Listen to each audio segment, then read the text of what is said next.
Our students, they come to school with a lot of different challenges and life situations, that they're dealing with outside of the school.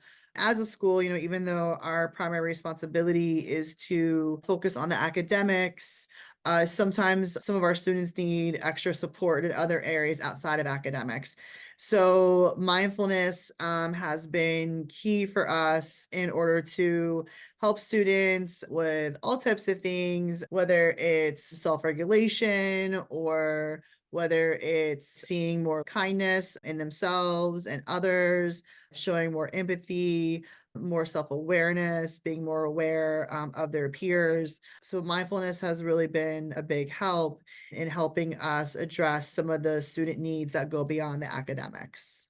Depending on like what age group the kids were in, when the pandemic hit, we're seeing different like social anxieties just coming back to school, being at school like for the whole school day, 5 days a week, was definitely a transition of getting kids, back in the building when we first opened back up after COVID.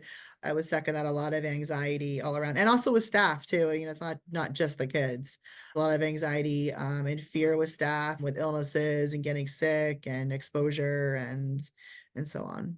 For many of our students, school is a safe place, but for some of our students, school may be their only safe place. We try to create an environment, a climate, a culture that is always welcoming so that we can help develop those trusting relationships between students and the adult faculty, just so we can provide that extra level of support. And especially here at Full Service, one of our goals is to address or remove any barriers that the student or family may be experiencing that may be getting in the way of them being either academically successful or successful in their home lives. So in addition at school, if there are any services that we can connect the families to that would help them in their homes outside of school, we also try to work with that too.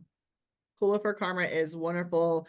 I've personally been working with them for many years here in Patterson, and they work with you to form student groups. The students will be participating in the yoga practices, and then they're also very mindful about matching the instructor to the school to make sure that it's an instructor that will fit in for the school. For example, if there's a high level of like language barriers or whatnot. Working with Kula has been a wonderful experience, and I highly recommend it to any school district.